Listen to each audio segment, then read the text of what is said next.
Good morning and good afternoon. I think we're kind of in the middle of time zones. So my name's Denis Trémorin. I'm the Director of Sustainability at Pulse Canada, and I will be moderating this second session, which is co-hosted between the Good Food Institute and Pulse Canada.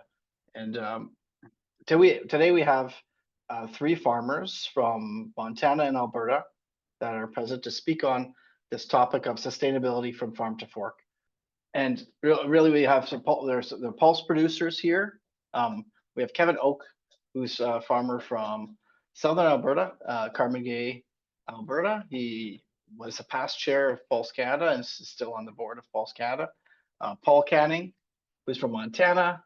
He's the chair of USA Pulses and is a grower from that Montana area as well. And Justin Miller, who's a fifth generation farmer from Montana. And we'll get to know each of them quite well over the course of this 1 hour webinar. So with no further ado, we'll get started on some questions here. And the first real question here is, we want each of you to define your farms. How do you define your farms, and what's your role with them? And let us know in terms of like what kind of crops you grow, what kind of rotations, what kind of major practices you have, if you have livestock or irrigation, those are the kind of things. So just a bit of a 2-minute overview of each farm, and then we'll keep on rolling from there. So Paul, we'll start with you. And if you can get off mute, you can go ahead. Yeah, thanks, Denis, and hello, everybody. My name's Paul Canning. I'm a farmer in Montana, and I have a dry land farm, no irrigation, with a diverse crop rotation, which includes grains like wheat and durum and barley, includes pulses like red lentils and yellow peas that I grow. I've tried faba beans a couple times and I haven't been successful, but hopeful that I can make those work sometime. And then oil seeds also, like canola and flax. I don't have any livestock. We don't have any livestock here. It's just crop production only, and through a no tillage environment. And we love what we're doing out here, growing great food with great people. Thanks, Paul. Thanks, Paul. And I'll define what no-till is here in a little bit, unless one of you guys want to take a stab at it. I think it's defined in a few different ways. But in this region, what we're talking about we got farmers from Montana and Alberta. The definition is, well, not specific, but a bit more all-encompassing. But I'll let you get to it, Justin, right away as well. So handing it to you. Yeah, thank you. Yeah, my name is Justin Miller, and I'm a fifth generation farm and rancher from Guilford, Montana, north central Montana. So we've been doing this for about 120 years, and we've been raising pulses for the last 25, 30 years. It's a completely dry land operation. There's no water except for what the good Lord provides us with. So our operation consists of cereals, which we've been raising, that entire time, which is mostly winter wheat, spring wheat, durum, some rye and barley and other crops like that. And then as far as our pulse crops grow, we raise chickpeas, lentils. In the lentils, we raise black lentils, red lentils, green lentils. And then we also raise green peas and yellow peas. So we raise a wide variety of pulse crops. And then as far as our oil crops go, we raise flax. We've raised safflower in the past. We've raised canola. We've tried a bunch of different crops, and this is an area that can grow a bunch of different crops. So we're pretty lucky in that way. So. Okay, thanks, Justin. And you're a no-till producer as well, correct? That's right. I'm a no-till producer, and we have a few cattle on the operation. It's not a significant part of our operation, but we do have some cattle as well that we run. Yeah. And then Kevin, you go ahead. Okay. Well, I as you said, I farm in southern Alberta, a little town called Carmigay, or near a little town called Carmigay. Carmigay is fairly well known for having some sensitive marginal lands, and that probably constitutes a quarter to a third of the farm that we're farming right now. So we first got into no-till, as you call it, back in the mid 90s is when we switched from a minimum till system to no-till systems. There was some of the neighbors were trying it in the area earlier than that, but it was a new technology at the time, and it was quite expensive to do. So we weren't wealthy at the time, not that we are now, but at the time we had gone through the 1980s droughts, which also caused us to want to save every scrap of moisture we could, and that was the purpose of no-till at the start.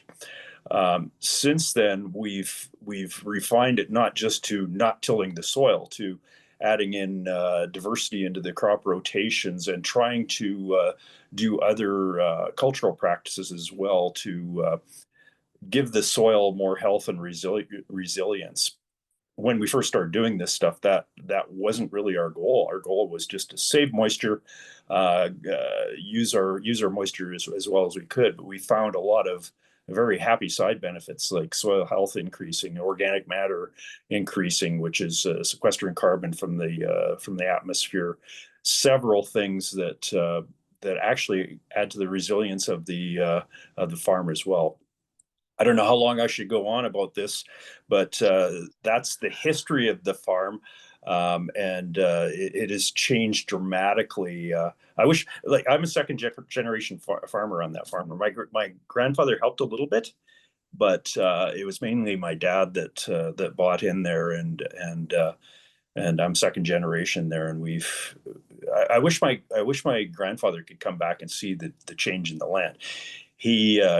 He was basically what you'd call an organic farmer, and it's drastic improvements over what the soil cultural practices were in the 1960s.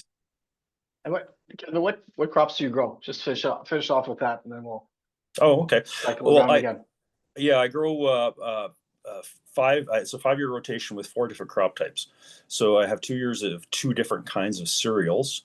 And then I have canola, flax, and then pulses of varying kinds. I've actually experimented with intercropping chickpeas with flax because of the similar growing season, and you can harvest them together. And there was other benefits to that too, but it's something that I have experimented with, and there is promise in that practice as well. But basically, those are the crops. Several different. The pulses that I grow right now are mainly yellow peas. That's the one that I've concentrated on. It's a popular crop, and it grows well in our area, and we can do a pretty good job of it. Okay, perfect. I want to define no-till for the audience here. In this case, this region of Montana, Saskatchewan, and Alberta is kind of a contiguous region where you have one major risk, which is drought, and it's a semi-arid environment where moisture and conserving moisture is a big problem, and because of that and a number of other reasons. Basically, no-till in this region means farmers don't have tillage equipment, or they don't utilize tillage equipment as much, for the most part. So they're seeding into ground that has not been disturbed after the previous year's harvest. So a typical cycle for these producers, I don't think they need to tell me this, is they're harvesting in the fall.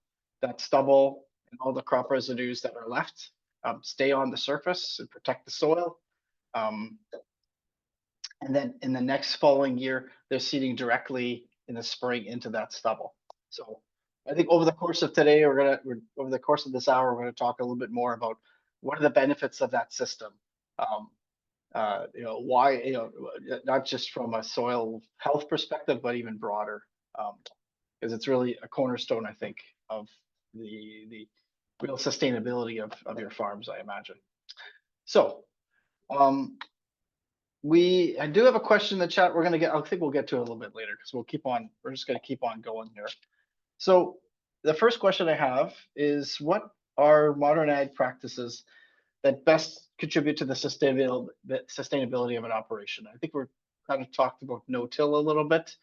You can expand on that, and you can talk about some other practices as well that you have top of mind. So, Paul, we're going to go to you first. Yeah, thanks, Dennis. When I think about sustainability, it's I guess I think about four different aspects, four pillars of it, right? So it's continuous improvement in the health of our soil, obviously, but also the commodities that we grow, the farms themselves, the health of the farms and the farmers, and the health of our communities.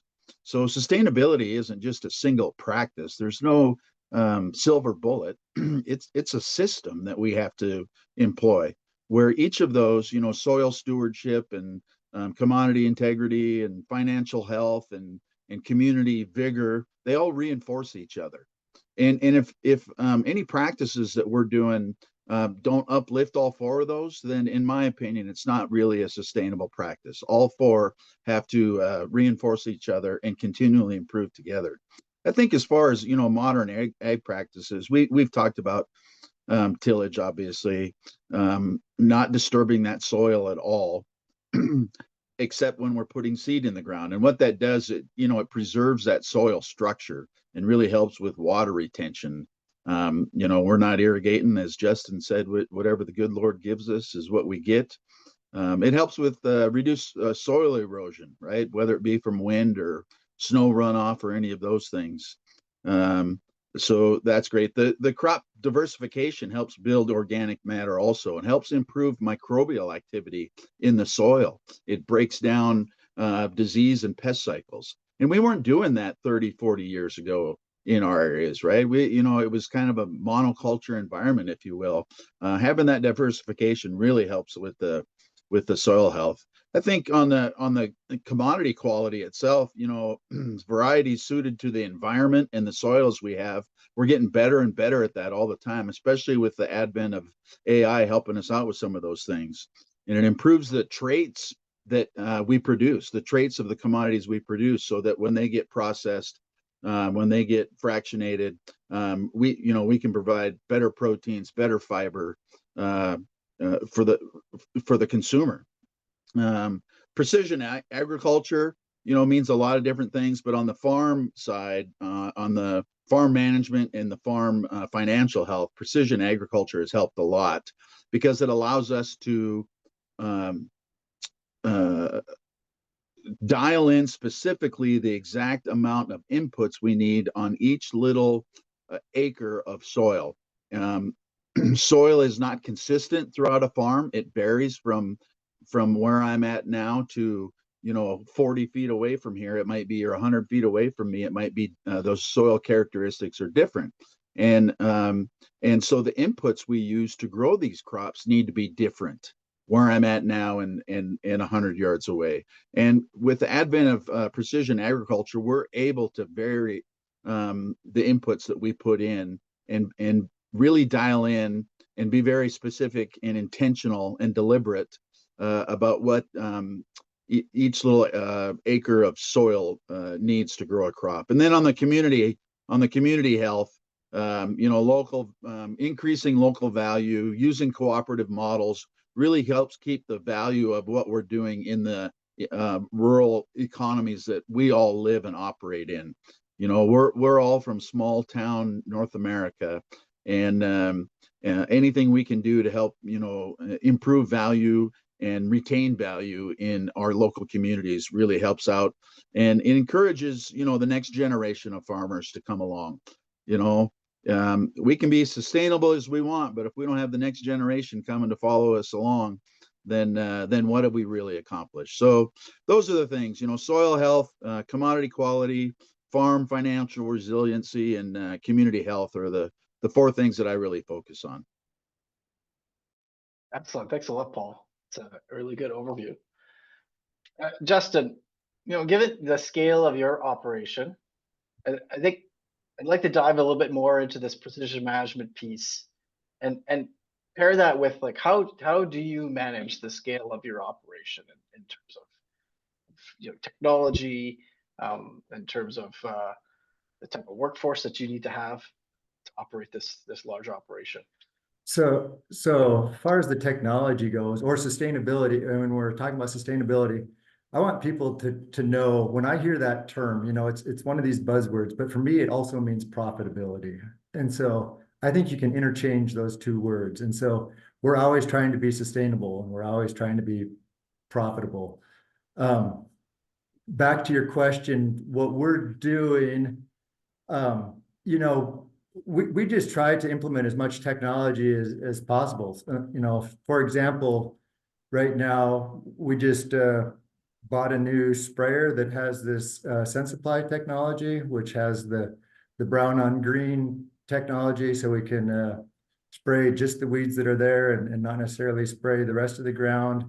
And it also has this technology that when we're going over a crop, we can apply different amounts of fertilizer to certain areas. So in the past, we used to hire an agronomist, and we used to do soil mapping and test everything and figure out where we wanted to put X amount of fertilizer on a certain piece of the farm. And right now the technology allows us to just run over these fields and in real time put the proper amount of fertilizer on the proper piece of ground. And it's really interesting. So that's one of the things that we're doing right now to try to just keep up with this technology and to try to do the best things possible for our soil health. Perfect. Yeah. Well, thanks for that, Justin. Kevin, just think, again, modern ag practices or agricultural practices that you think contribute to the sustainability of your farm. I've been there. You're employing a number of different things. Either it's on the irrigation side or it's on how you harvest. Anything you want to tease out there, Kevin? Yeah, well, I like Paul's reference to a systems approach, because that's what I'm doing. Some of the parts of the system, if you eliminated them, the others wouldn't work. So I use a stripper header to leave basically the entire plant. With peas, it's not as big a deal because the vines largely get pulled into the combine anyways. But in some of the other crops, I'm leaving 3 or 4 foot tall stubble, especially on irrigation, right? So only a fifth of my farm is irrigation. So I still have a considerable amount of dry land that is subject to the whims of rainfall. But that tall stubble keeps our Chinook winds. We have fairly strong southwest winds that are hot and dry at certain times of year, and the little plants that grow up through that tall stubble are basically protected in a little microclimate in there, right? So the moisture that we do receive is used far more efficiently. It's not blown away by the wind, and it's evapotranspirated by the little plants that we choose to put in there. And with the 5-year rotation, my crop protection products don't break down as easily. We're seeing in some areas we're seeing problems with herbicide resistance because of the use of these chemistries. Every time you use them, there's a tendency for weeds to adapt to that. So if you keep on using the same tool over and over again, Mother Nature and the plants that are there will adapt to that. And I think it was Dwayne Beck from North Dakota said, or South Dakota, I can't remember. He's somewhere down there. He's a no-till guru down there, and you guys is part of the country. That said, if you don't put diversity in your rotation, Mother Nature will put it there for you, and what Mother Nature puts there, you won't like. So that's and I took that to heart. So I want to grow crops that are profitable, but they do allow me to change what I'm doing on my farm. So. But with that tall stubble, getting back to that tall stubble, you have to have the other part of another part of that system is a drill that'll seed through that stuff, right? So I've got a pillar disc hoe drill that can actually separate the seed and fertilizer, and yet is able to cut through that heavy, tall stubble and do a good job of that. And I can place my fertilizer far enough away from my seed that I'm not burning my seed. That drill is 71 feet wide, which would be a problem if you're coming back to the field and you've got a 10-foot strip for 1.5 miles or 2 miles. That's a lot of wastage. But that drill is also a sectional control drill, or the cart is a sectional control drill. So basically I'm running 8-9 foot drills down the field, all tied together in one unit. So if I'm overlapping, the most I'd be overlapping is 8 or 9 feet at the most, right? So we're not over applying our fertilizer and seed in those places, being more efficient. Part of farming is with being a second generation farm, and my dad bought some fairly marginal land without a lot of cash. My grandfather did sign the loan, but I didn't grow up with a lot of money to be able to throw at innovative things to do. If we did something, it had to work, and we couldn't cash flow it otherwise. We couldn't just throw money at things. So part of I like Paul's also mentioned financial feasibility as a big part of that. Well, just being able to budget and being able to get your financial house in order. You don't have to have a lot of money if you can convince your banker to loan it to you, but you better have good financial statements, good budgeting capabilities, and follow it up with good agronomic practices to actually grow that crop to pay the bank back, because nobody wants to loan you money if you're just trying stuff that you don't know is going to work. So I didn't have the luxury of extra money to just be innovative. Been accused of being an innovator. I'm not an innovator. I'll watch an innovator and I'll learn from it, and I'll try to adapt. But especially my early part of my farming career, I couldn't afford to be an innovator. The bleeding edge, as they say. Well, thanks, Kevin, for that. A bit of a different question here. We probably have people from across North America. You guys are all in a similar area. I grew up in just south of Winnipeg. Our winters are just around the corner here. I just wanted to talk about I just wanted you guys to expand a little bit on the length of the winter that we have in this part of the world, and how that restricts what you can grow and how you can grow it and how you can produce. And a lot of non-agricultural people probably on the call, just give them this perspective. I mean, I sometimes tell people, especially if we talk about the northern parts of the prairies, I mean, this is equivalent to a lot of parts of Siberia and Kazakhstan. And people are shocked when you say that statement, but it's absolutely true. My great grandfather was a homesteader. I can't imagine how he survived. But can you give that perspective a little bit? How do you operate with that restriction, not just on the dry side, but what are winters and the reality of our environment here? So Paul, you go ahead. Yeah, well, we get one crop a year, right? We're not in a climate where you can have multiple crops growing in a year. Typically, we are putting seed in the ground in late March through May, when soil temps, the snow is gone and the soil temps have come up enough that you can get out there. And then you're spending June and July taking care of that crop and feeding it what it needs. And then harvest starts in my area. Usually, peas are coming off in late July, and harvest runs for 6 to 8 weeks to get all the crops in, to get all the acres covered. So usually by the middle of September, then or so, harvest is over, and that's also about typically when we get our first frost, right? Not necessarily a killing frost, but in my area, somewhere between the 10th and 12th of September is when you get your your first frost. The first killing frost usually happens in October, early October.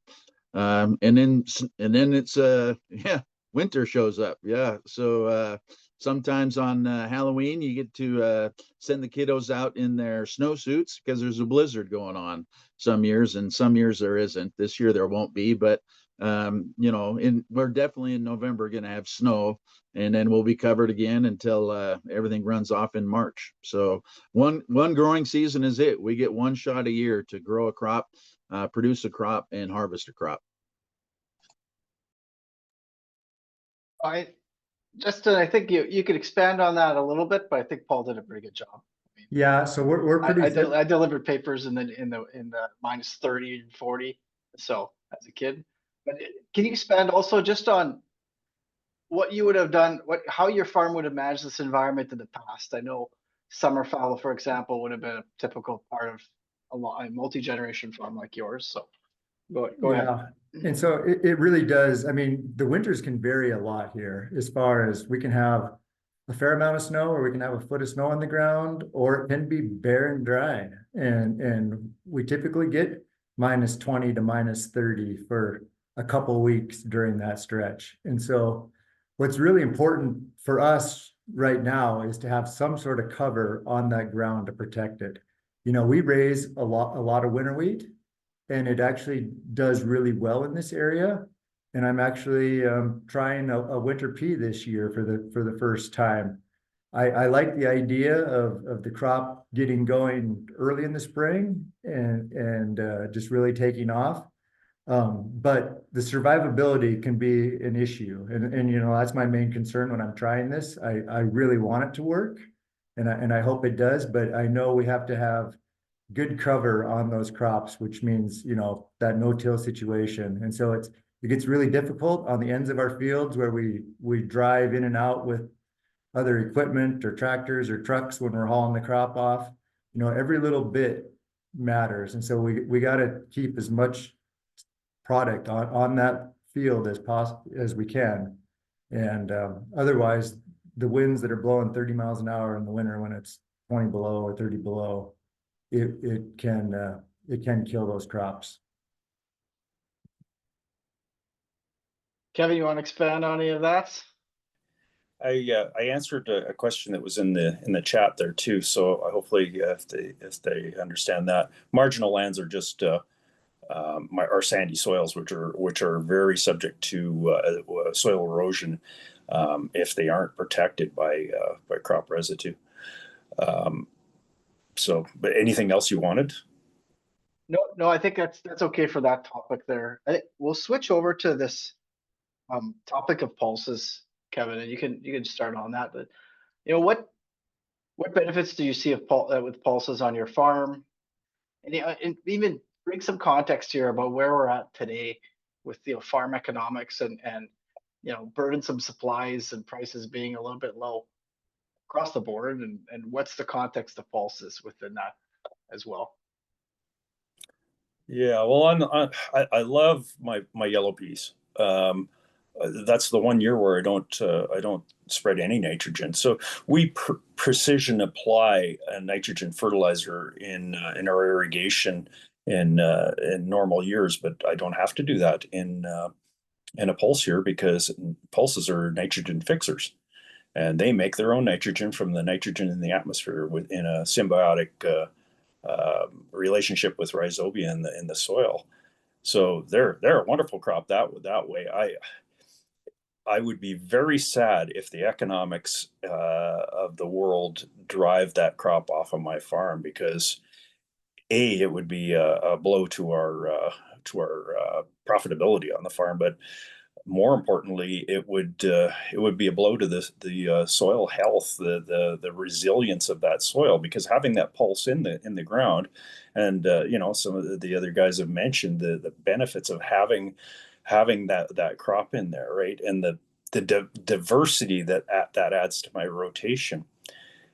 When I went to school, they talked about the disease triangle, where they had the crop and the pest, which could be a disease or an insect or a fungus or something, and the environment. Well, I can control the crop and and I can't control the environment to a great degree, but with no-till we do some. And then those two factors there actually reduce the numbers of the pest. So having a 5-year rotation, I'm removing that food source from the pest. And it's only coming back every 5 years. When I first started putting yellow peas on irrigation, the first thing I was told is you are going to need to use a fungicide on your yellow peas because they are very subject to a fungus infection with the wet environment you're going to create with your irrigation. So I did for the first couple times I was growing peas on irrigation, and then I left some check strips, which I should have done right away, because I found out I was wasting my money completely on fungicide, and I haven't put a fungicide on irrigated peas in 10 years, and haven't had the disease outbreaks that were predicted. But I think that's because my host was only there every 5 years. Right. And that's a huge factor. We can do things culturally and avoid some of these problems that, yeah, we can fix it with a fungicide, but if you do it with a good crop rotation, you can accomplish a lot without having to use crop protection products. I haven't used an insecticide in the last decade once. That's all I've used, an insecticide, a foliar insecticide. So again, from removing the host that the pest likes. Thanks, Kevin. We're all about pulses around here, so let's just focus on that for a little bit. So Paul, what have pulses done for your farm? Yeah. Again, the four pillars. Obviously, we're talking a lot about soil health here. How they having diversity and including pulses helps increase microbial activity. So for the viewers, we all get to see what's growing above the ground, right? And we get excited about that. But the real activity, the real cool things that are happening is all what's down below the surface. And that soil is an ecosystem. And there's great bugs and great microbes and just all kinds of beneficial things that are growing in that soil, and so by having a diversity, we can help feed them what they need to increase the population and increase their activity levels. So having pulses helps. Pulses put nitrogen in the soil, they reduce fertilizer needs, they help with soil water retention, with soil structure. On the commodity side, what they do is they also help the following crop, right? So if I put lentils this year and next year I have spring wheat growing there, I'm gonna get some benefit in that following crop. Because of the increased microbial activity that these pulses have generated for me, because of the nitrogen that they fixed in the soil. So they're bringing great value to the other crops that we grow also. Having pulses on the farm side, for the farm financial health helps, because it helps me diversify my markets, and I'm not as susceptible to volatility in one single market. If I if any of us put all of our retirement savings into one specific stock and that stock goes south, then what do you do? Well, it can be the same way with farming. If I grew nothing but malt barley, I don't grow malt barley. That's a bad example. But if I grew only spring wheat and the spring wheat market, drops, I don't have anything to fall back on, right? So having some diversity in our income streams helps a bunch for our financial health. And then in the community sustainability, it's been very beneficial to communities like mine, because as pulse acres grew and grew and grew along the northern plains, it brought a whole industry with it. All the processors of these commodities set up operations in small rural towns across the northern plains, and that brought jobs and that brought economic investment. So pulses have really, from a sustainability aspect, been extremely beneficial across all 4 pillars of what we worry about here. Well, I've got a background in soil science, so you're really singing my songs there, Paul, at the start of that conversation. So it's absolutely true, and this is why we talk about pulses and rotation all the time. Is that they provide all of these benefits. But yeah, the economic piece is really big with farms, and we see it up here in Canada too. I mean, I grew up in a small community, and there's 3 pulse processors, and they really are one of the major employers for our little municipality of 2,000 people. So Justin, you can carry on with the pulse Yeah, Paul, love here. Paul covered it really well, but speaking of the increase in microbial activity, before we brought pulses into our operation, we used to run a cereal and then a fallow and then a cereal crop. And so now what it's done is now instead of running every other year, we're having something grow on that ground 2 out of 3 years, if not more. And so it just keeps that soil health. It's easier to keep a healthy soil with those pulses in our operation. So, and we're starting to do some other things. We know how important all these microbes are. We're starting to use some seed treats with microbial, or we're starting to use some biological seed treats, and we're starting to spray some of these biologicals on these crops as well. And that's kind of our next step, or where we're heading.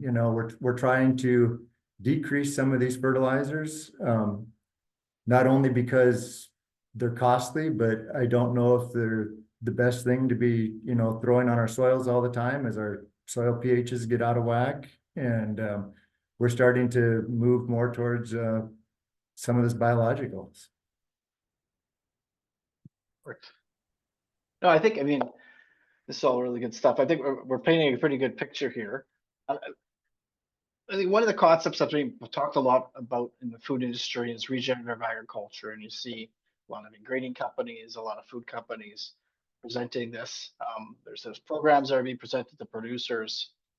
When you look at your farms and you look at where you would have started 30 years ago and where you are today, and you look at the principles of regen ag, where do you see your farms fitting in?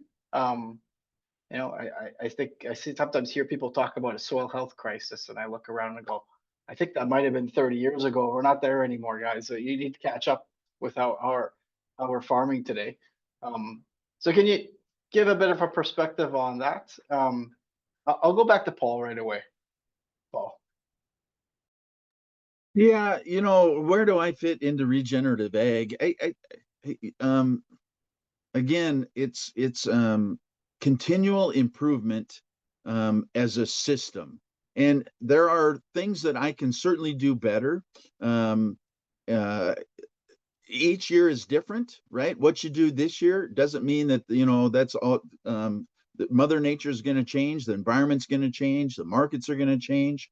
There's variability from year to year, and sometimes I make mistakes, and you got to learn from those mistakes.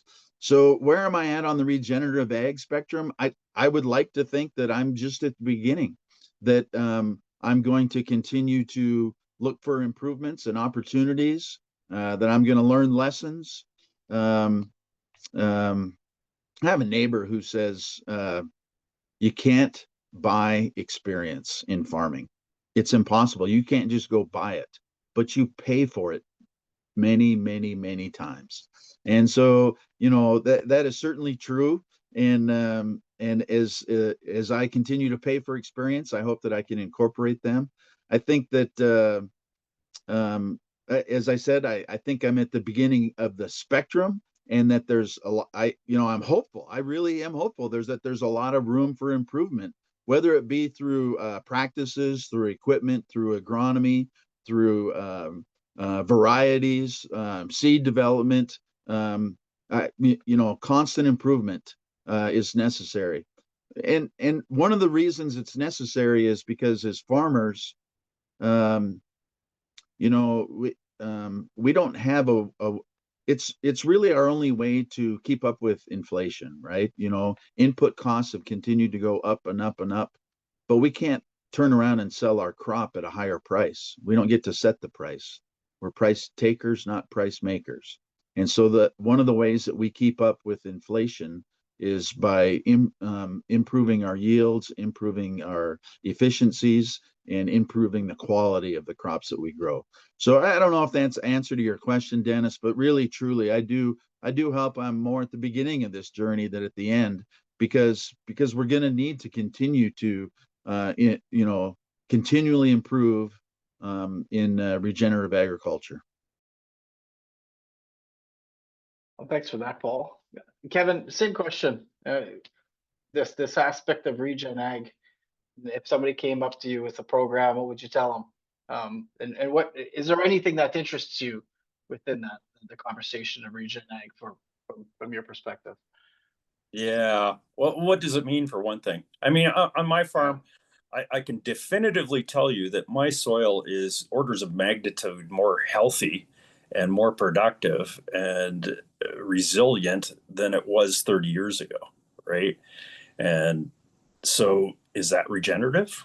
I guess so. But like somebody else could say that what they're doing is regenerative.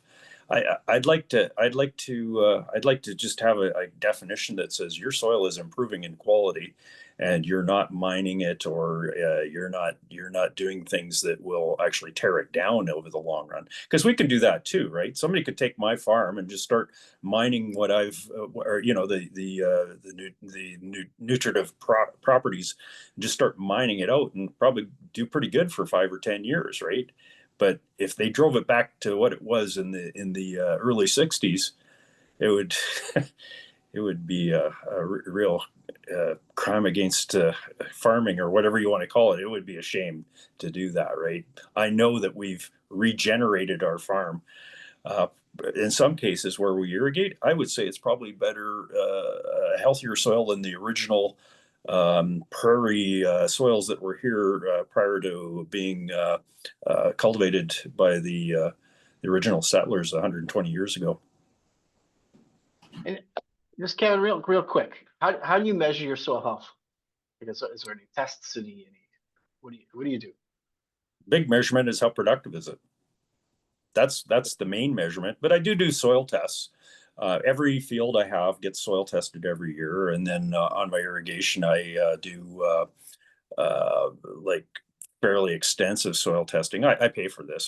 There's a guy that comes and he punches 50 holes in the field, and then gives me little prescription maps for the irrigated fields. I haven't done that for the dry land, but for the irrigation, well, most of the dry land. But for the irrigation, I've done some pretty extensive soil testing. But I think, like I said, that the biggest measurement is how productive is your soil, and is it improving in production, or is it decreasing in production? Are you mining it, or are you improving it? Yep, perfect, Kevin. Thanks. Justin, you want to tackle this whole concept of regen ag and how you see your farm fitting there, and then I'll have an add-on question for you too. Well, it's interesting, like these guys were saying, regen ag, I think, has a different meaning for every single person. And so it's pretty hard to answer that. We try to do what we feel are the best practices, as often as we can. I mean, we're trying to build on what we have. I mean, there's this sense that if we take care of the land, that it'll take care of us in return. And so we're always trying to, improve on our yields, essentially, so that's how we measure our soil health, like Kevin was saying, so we're always trying to do practices that will improve that. And, we're doing soil testing, and we can measure organic matter and the nutrients in there and everything else. But really the crop is what tells us how healthy that land is when we go to harvest each year. Okay, perfect. I'm gonna jump back to pulses real quick here, Justin. What are the biggest challenges with producing pulses in your region, or in general. Can you speak to that a little bit? Yes, I don't think pulses are that challenging. I think when you first got started, people in our area were maybe afraid to try something new or really wanted to see what they were going to do, whether one, we could grow them, or two, how they were going to affect the ground. And so once you got over that hurdle that, yeah, raising something new is okay or isn't scary, man, for me, pulses have been super easy. They fit right in. They complement what I do. They added another stream of income for us, and they diversify our soil health, and they make sense for me and for my operation. And so I would not label them difficult in any way. Paul, you got somewhat a different perspective there than Justin on those challenges? Yeah, sure. Yeah, there are certainly times of frustration, right? And so, I think it takes more management than a cereal does, in my opinion, because of the susceptibility to disease that pulses have. Weed control and how you manage weeds. They don't provide as much of a canopy, if you will, as to prevent weeds from getting sunlight as other crops do. So it takes some different practices to make sure that your lentil field isn't just full of weeds.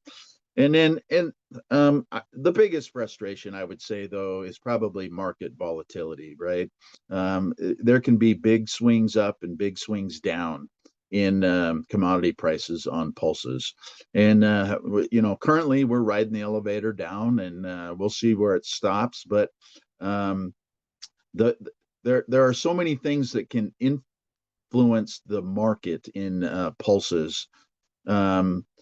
There just seems to be more volatility there, and in some cases, guys can end up upside down real quick if they've had a high input year on chickpeas, and then the chickpea prices, fall through the floor. That is certainly a risk that producers face.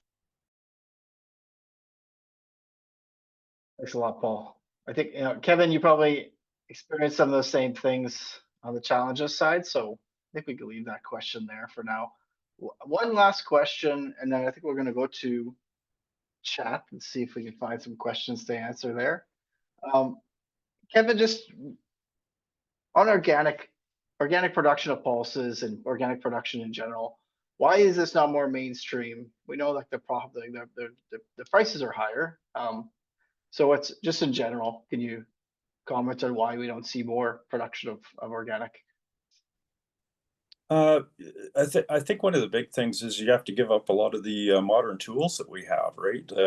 And you require some of the old tools that I actually gave up. I don't know how you could do organic without some form of tillage. Well, that was like death for our soil. It only took like 50 years from when those soils were actually less than that. It was about 20 years from when those soils were broken around my country to basically really damage the productivity of those soils. And that was just tillage. So you're giving up some tools that we use in modern agriculture that I'm not willing to give up, right? That's the main thing, I think. Okay, perfect. I think we're gonna move on to the chat. Everybody who's on, just a reminder, just put your questions in the Q&A section, and then we're gonna curate them internally here. We talked a lot about no-till. It works really well in your environment. Can you just speak a little bit to why it wouldn't work as well the way you employ no-till in some other environments, like wetter, warmer environments? We don't see the same utilization. So maybe I'll go to Justin here with that question.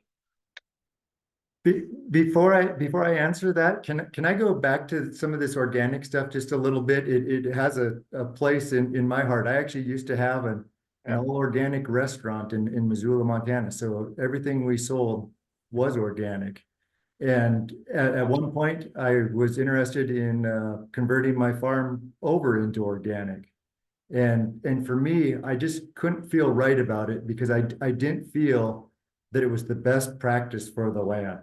I know there's, people feel that the food might be better for you, but I really don't feel that the organic practices are maybe sustainable long-term or a way to feed the world, essentially. I really feel that what we're doing with all these modern technology and modern practices really is, the best way to do it. And when I go to turning the soil over and losing, all that stuff to erosion and burning all this diesel fuel, raising stuff organically, it just wasn't, in my mind, it wasn't the best practice for the land. And so I think that's kind of interesting. Some people don't think that or realize that.